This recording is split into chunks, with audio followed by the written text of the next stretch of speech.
खट्टर साहब को कहो आज इलेक्शन लड़के देख लो, करनाल में ही हारेगा। कभी किसी घपले में एमपी का नाम आ जाता है, कभी संजय बटला जी जो हैं उनका नाम आ जाता है, कभी किसी का आ जाता है। तो मुख्यमंत्री, मैं कहता हूँ मुख्यमंत्री का ही नाम लेना चाहिए सीधा। 86 का रिकॉर्ड है चौधरी देवीलाल का, 87 का, वो टूटेगा इस बार। वो कि आने वाले समय में असम से ही आपको टिकट मिलेगा और वहीं से आप जीतेंगे। और कहां से टिकट मिलेगा, मेरे को पाकिस्तान से मिलेगा। लेकिन कांग्रेस को तो पहली बार मैंने ही जिताया है, मेरे को टिकट दी तभी जीती है कांग्रेस, पहले कभी जीती नहीं। कांग्रेस का एमएलए नहीं बना कभी संसद। और मेरे को नहीं लगता कि पार्टी मतलब अपने वफादार लोगों को छोड़ के जो दल बदलू लोग हैं किसी पे विचार करेंगे। ये सबसे पहले तो ये पोर्टल सिस्टम हम बंद करेंगे। एक और पार्टी आम आदमी पार्टी भी हरियाणा की तरफ रुख कर चुकी है। आम आदमी पार्टी बचाए, और केजरीवाल जी से तो भगवान बचाए, मोदी से भी खतरनाक आदमी। अब खट्टर साहब सोच रहे हैं कि योगी बन जाऊं, तो योगी कोई धर्म का काम कर रहा है, वो भी अधर्म का ही काम कर रहा है। जहां 1947 में हिंसा नहीं हुई वहां करवा दी। करनाल में एक विधानसभा क्षेत्र है असन, और 2024 आने वाला है। ऐसे में लगातार जो है यहाँ पर देखा जा रहा है कि सब अपनी दावेदारी ठोकते हैं कि अब जो है 2024 में ये होगा और किसको टिकट मिलेगी। ये भी सबसे बड़ी बात रहती है कि पार्टी से जो लोग आते हैं उनमें से किसको टिकट मिलेगी। हालांकि असम विधानसभा क्षेत्र की बात करें तो वहां से विधायक शमशेर सिंह गोगी जो लगातार जनता के बीच भी जाते हैं, मुद्दे भी विधानसभा में उठा रहे हैं और सरकार के खिलाफ भी खुलकर बोलते हैं। ऐसे में अब असम की जनता उनको दोबारा मौका देगी या फिर से असम की जनता बदलाव करेगी। और अभी बात करें तो 2024 आने वाला है, ऐसा क्या है कि जनता जो अब विधायक हैं उनको फिर से मौका देगी। हम बातचीत करेंगे इस पूरे मुद्दे पर असम से विधायक शमशेर सिंह गोगी, और उनसे जानेंगे कि क्या वो चाहते हैं कि क्या अब जो जनता है उनको फिर से दोबारा मौका दे, या फिर असम की जनता जो करती आई है कि बदलाव कर देती है, क्या फिर से ऐसा होगा। सबसे पहले तो सर नमस्कार, जो राहुल जी हैं उनकी सांसदी भी बहाल हो गई है, उसके लिए पूरे देश भर में जो देखा गया कांग्रेस जो है झूमती गाती नजर आई, लड्डू बांटती नजर आई। लेकिन करनाल की हम बात करेंगे, और करनाल में असम विधानसभा क्षेत्र आपका है, तो क्या हाल है आपके और आपकी क्षेत्र के। नहीं, क्षेत्र बहुत बढ़िया है और जनता का अभूत प्यार आशीर्वाद मिलता रहता है। अभी हमने हाथ से हाथ जोड़ो प्रोग्राम में पूरे गांव का दौरा किया है, और अब भी कोई दिन जब मीटिंग वगैरह ना हो तो ऐसा नहीं है कि जब हम हल्के में ना रहें। बाकी तो देखो जनता मालिक है, फैसला तो उसने करना है। लेकिन मुझे पूरा विश्वास है कि जो बात आपने कही, ये बात इस बार जो है वो खत्म कर दी जाएगी और इतिहास को दोहराया जाएगा, और हम दोबारा जनता के आशीर्वाद से जीत के, भारी बहुमत से जीत के आएंगे। विश्वास है आपको आपकी जनता पर। पूरा मेरे को जनता पे भी और अपनी सेवा पे भी, जो प्यार और सेवा मैंने जनता को दिया है उसी के ऊपर मेरे को विश्वास है। मैं ऑपोजिशन में होके भी जो जो काम किए हैं, मैं काम गिनाने का, क्योंकि सत्ता में नहीं हूं इसलिए काम गिनाने की जरूरत नहीं है, लेकिन ऐसे काम कर दिए जो सत्ता में रहते हुए लोगों ने नहीं किए। कहते हैं कि आपकी सरकार आएगी तो जिला बना देंगे, इसलिए बनवा रहे हैं सब कुछ वहां पर। नहीं, जिला तो वैसे खट्टर साहब ने जुबान की है, अगर जुबान पे उतरेंगे। वैसे बीजेपी वालों का भरोसा तो है नहीं, क्योंकि ये जुबान पे झूठ बोलने में माहिर हैं, जुमले बनाते हैं ये। वैसे तो विधानसभा में उन्होंने कहा था कि शहीदों को लगा के जिला बना दे, तो मैंने कहा बना दो, हमें कोई दिक्कत नहीं। लेकिन खट्टर साहब अगर जुबान पे पूरे रहे तो फिर तो जिला पहले ही बन जाना चाहिए, और नहीं तो फिर हमारी सरकार आएगी तो 100% बनेगा। आपकी सरकार क्या लगता है आएगी। पिछली बार 40 और 31 और 10 सीटें इस तरह से रहा। नहीं तो आपको कहीं धोखा लग रहा है, इस बार तो रिकॉर्ड टूटेंगे पिछले सारे हरियाणा। जो बीजेपी ने जुल्म किया है जनता पे, जो उनकी भावनाओं के साथ खिलवाड़ किया है, उसको देखते हुए मुझे लगता नहीं है कि बीजेपी का कहीं खाता भी खुलेगा। आप खट्टर साहब को कहो आज इलेक्शन लड़के देख लो, करनाल में ही हारेगा। स्मार्ट सिटी का सारा पैसा खा गए, क्या खट्टर साहब को पता नहीं है? और एमपी का तो आपने हाल देख ही दिया, सब घपलों में नाम है, बड़े बड़े घपलों में। लेकिन वो बाहर नहीं आएगा क्योंकि सत्ता में बैठे हुए हैं। और जिस तरीके से वो तो सिर्फ ईडी, ये इनकम टैक्स, ये सारे ऑपोजिशन वालों के लिए, अपने लोगों के लिए नहीं। कांग्रेस के विधायकों पर भी रेड। नहीं, मैं कहता हूँ उसके अंदर भी कहीं ना कोई बीजेपी वाला मिलेगा। अगर आने तो दो सारे सामने सबके, विधायकों को तो मतलब फंसाया जा रहा है वहां। तो उसको मतलब अगर इतने सालों से, अब इलेक्शन नजदीक आया तो अभी क्यों पकड़ा? कहते इतने सालों से केस चल रहा था। अगर चल रहा तो पहले कहाँ गए हुए? तो ये एक भय पैदा करने की स्थिति में कि ऑपोजिशन डर जाए और साथ में जनता भी डर जाए, ये सोच ले कि आना तो बीजेपी नहीं। जैसे पिछली बार हमारे खिलाफ जो कैंडिडेट थे वो कहते थे वोट कहीं भी डालो आएगा हमारे खाते में, मोदी जी ने सेटअप कर रखी है ऐसी। तो मोदी जी के पास पैगासस है, कुछ भी सेटअप कर सकते हैं। मोदी जी ने पहले भी पैगासस लगाया लोगों पे, आगे भी लगा देंगे। लेकिन ये देश जो है ऐसी शक्तियों को जो फासिज्म में विश्वास रखती हैं, जो नाजीज्म में विश्वास रखती हैं, ये आरएसएस की जो विचारधारा है ना, ये हिटलर की विचारधारा से भी खतरनाक विचारधारा है। ये सनातन धर्म की विचारधारा नहीं है। कभी किसी को बहम हो, मैं जनता से भी अपील करूंगा, हिंदू तो हम सारे हैं, लेकिन सनातन धर्म में तो अधर्म का काम, जीव हत्या का काम है ही नहीं, उसको पाप माना जाता है। और यहाँ तो सत्ता बनाने के लिए जीव हत्या जो है उसको हथियार बनाया जाता है। अभी आपने देख ही तो लिया, आपका इशारा यहाँ पर हिंसा को लेकर हिंसा हिंसा को करवाई जा रही है। जहां 1947 में हिंसा नहीं हुई वहां करवा दी। ऐसी कौन सी पूजा है जो शस्त्र लेके की जाती है, बंदूकें लेके की जाती है और पुलिस के सामने बंदूकें चलाई जाती है और पुलिस हाथ खड़ी होकर संरक्षण देती है? ये सरकार का काम थोड़ी है। ये तो सरकारी गुंडागर्दी है। और अब उसके गरीब लोगों के मकान गिरा दिए।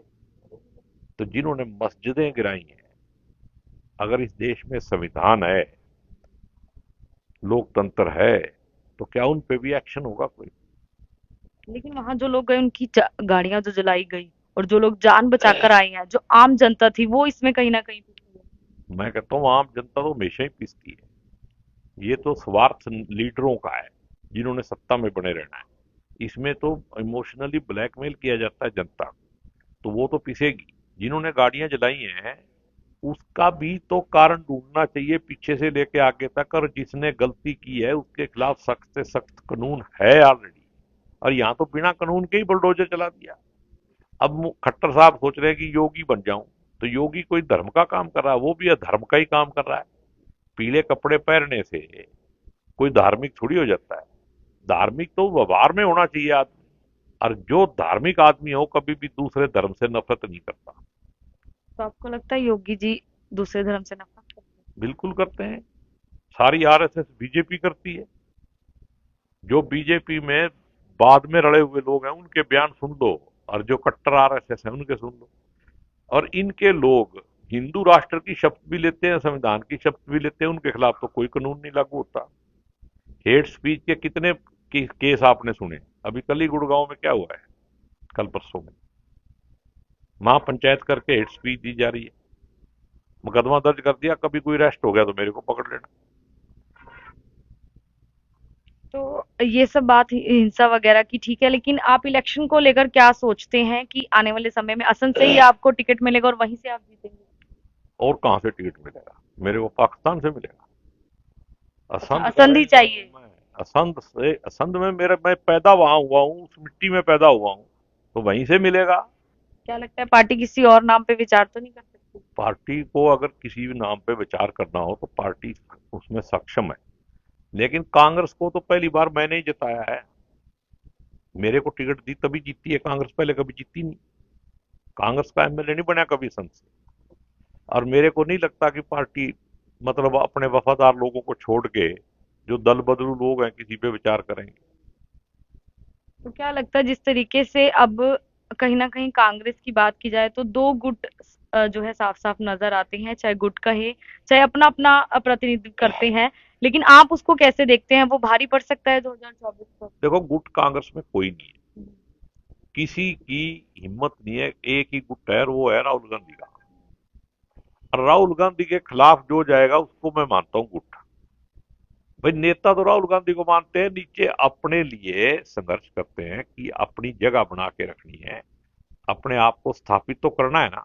अगर वो लोग संघर्ष नहीं करेंगे, मेहनत नहीं करेंगे, तो फिर कल को उनकी जगह कैसे बनेगी? मुख्यमंत्री की तो सीट एक है और सरकार आती हुई दिखाई दे रही है, इसलिए संघर्ष थोड़ा ज्यादा तेज हो जाता है। तो इसमें कोई बुराई नहीं। कांग्रेस में 3 सीएम के चेहरे कहीं एक साथ हो गए हैं, तो क्या लगता है? मैं कहता हूँ 10 भी हो जाए, बनेगा तो एक ही, जिसको राहुल गांधी चाहेगा। असम की जनता के लिए आने वाले समय में क्या करेंगे जो अभी नहीं कर पाए और आप अगला चुनाव लड़ रहे हैं जीतने देखो के कुछ काम बाकी हैं, दो मेरे स्वप्न है। एक तो संत जिला बने और एक असंध के अंदर स्पोर्ट्स कॉलेज बने, ये तो मेरा वादा है। बाकी और बहुत सारे हैं, महिला कॉलेज बनने चाहिए, पॉलिटेक्निकल कॉलेज बनना चाहिए, ये कई चीजें हैं। उस पे भी फिर जैसे ही सत्ता आएगी और हम हिस्सेदार हुए उसमें, तो उस पे भी पूरे जोर शोर से काम किया जाएगा। और बहुत सारी ऐसी हाइजेनिक सुविधाएं भी हैं। पीने का पानी नहीं है, हालांकि मैंने पीने के पानी पे सबसे ज्यादा जोर लगाया। संत शहर के अंदर भी और आसपास के गांव में भी बहुत सारे ट्यूबवेल लगवाए हैं और उनका पानी मतलब लोगों को मिल रहा है पीने को अच्छा। लेकिन जो भी और कमी है, जैसे सीवरेज की कमी है बहुत सारे बड़े बड़े गांवों में, उस पर भी ध्यान देने की जरूरत है। तालाब जो है उसमें बहुत बड़ा घपला हुआ है। सरकार ने बनाने की कोशिश की, लेकिन ऐसे ऐसे लोगों को ठेका दे दिया जो इनके अपने आदमी थे, और उनके माध्यम से आगे सबलेट करके सिर्फ ठगी का काम किया जा रहा है। मैंने उसकी चिट्ठी भी लिखी है सरकार को, अभी तक कोई जवाब नहीं आया, और मैं विधानसभा में पूछूंगा अभी जवाब क्यों नहीं आया। तो ये सरकार जो है और इनकी अफसरशाही जो है हावी है। अफसर जवाब देना चाहते नहीं। पिछले पौने 2 साल में जो पंचायतों का बिना सरपंच के माल खा गए, उसका ऑडिट करके मैंने रिपोर्ट मांगी, वो नहीं दी आज तक। बहुत सारे घपले हैं। एक चिट्ठी लिखे हुए 3 साल हो गए मेरे को कि यहाँ पे जो व्यायामशाला और 5 पाउंड बने मेरे हल्के में, उनकी जांच करके दे दो, आज तक नहीं। तो आपको क्या लगता है कि मुख्यमंत्री पर भी अफसरशाही आ रही है? तो मुख्यमंत्री आप ईमानदार समझ रहे हो क्या? जिस स्टेट में 50% की तर्ज पे भ्रष्टाचार हो रहा हो, अगर वहां का मुख्यमंत्री अगर ईमानदार है, तो फिर तो मतलब इस देश में कोई बेईमान है ही नहीं। मत मैं तो कहता हूँ कि मुख्यमंत्री जी को मैंने विधानसभा में कहा था कि दीपक तलेन दे रहा है, और तभी ये जो डीटीपी वाला घपला थोड़े दिन के बाद ही पकड़ा गया। मैं कहता हूँ स्मार्ट सिटी की मैंने चिट्ठी लिखी है, पैसे कहाँ लगाए आपने करनाल में? शो करो।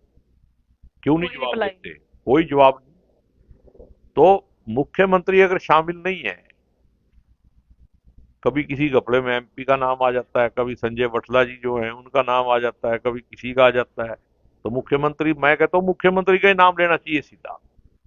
मुख्यमंत्री के बगैर घपला हो नहीं सकता। शराब घोटाला हुआ कोरोना के अंदर, सड़क पे एक आम आदमी को जाने की इजाजत नहीं थी, हम भी सड़क पे नहीं जा सकते।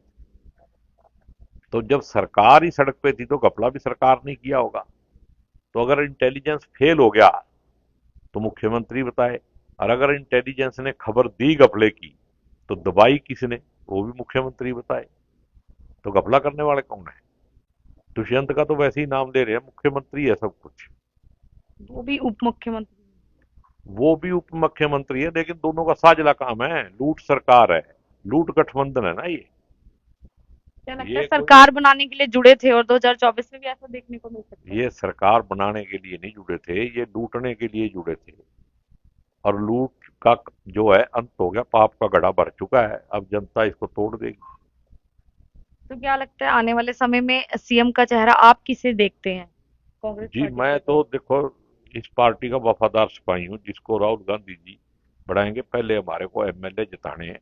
मैं तो सभी नेताओं को कहूंगा भी मिलजुल के पहले 46 एमएलए जिता लो, उसके बाद राहुल गांधी जी जिसको कहेंगे उसके गले में हाथ डाल देंगे। टारगेट है ना मिनिमम, इसलिए मैंने कहा है। सीटें तो 85 से ऊपर आएंगी। 85 से ऊपर। एक आधी सीट कोई गलती से कहीं चली गई तो चली गई, आप देखना, मैंने बताया 85 का रिकॉर्ड है चौधरी देवीलाल का, 87 का, वो टूटेगा इस बार। वो टूटेगा, लेकिन एक और पार्टी आम आदमी पार्टी भी हरियाणा की तरफ रुख कर चुकी है। आम आदमी पार्टी बचा, मतलब आम आदमी वो पार्टी है जिसके राघव चड्ढा का 7 स्टार होटल में सगाई होती है, वो आम आदमी होता है क्या? आम आदमी तो वो होता है जिसके बेचारे के चप्पल नहीं पैर में वो। ये तो ठगी के नाम पे आप पार्टी ने ये नाम रख रखा है।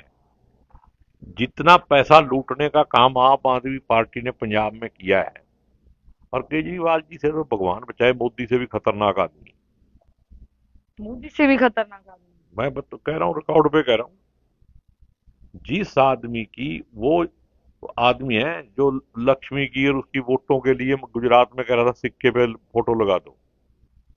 तो ऐसे लोग जो धर्म के नाम पे वोट मांगता, वो देशद्रोही होना चाहिए, ये एक संविधान में वो कर देना चाहिए अमेंडमेंट। चलिए, कांग्रेस की सरकार आती है तो क्या लगता है लोगों को, फिर से उसी तरीके से पेट्रोल मिलेगा, गैस मिलेगी जो पहले रेट पर थी? राजस्थान में सिलेंडर मिल रहा है ना सस्ता, पेट्रोल डीजल पे, मतलब सरकार अगर जाएगी। और पहले मनमोहन सिंह जी की सरकार में सरदार जी ने करके दिखाया ना, जब 118-20 डॉलर था, तब उन्होंने पूरी की पूरी एक्साइज घटा दी थी और जनता को राहत दी थी।